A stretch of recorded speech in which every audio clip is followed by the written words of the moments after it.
Para naman sa ating balitang nakaka-good vibes, walang tapon sa pagkamalikhain ng mga batang ito. Dahil sa kanilang Passion One-on-One, ipinakita nilang walang imposible basta malawak ang imahinasyon.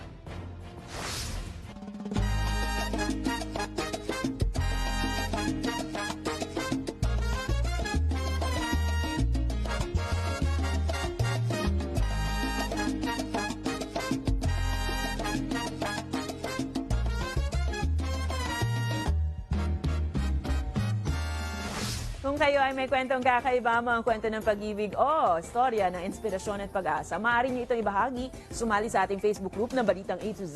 Panoorin ang replay ng ating programa at sundan ang ating social media pages. Hanapin ang Balitang A to Z. Ang ating pabaong quote of the night ay mula sa isang manunulat at inspirational speaker na si Simon Sinek. Ayon sa kanya, kapag naglaan ng pondo ang mga tao, gusto nito ng balik. Pero kung emosyon na ang ibinuhos, gusto nitong makapag-ambag.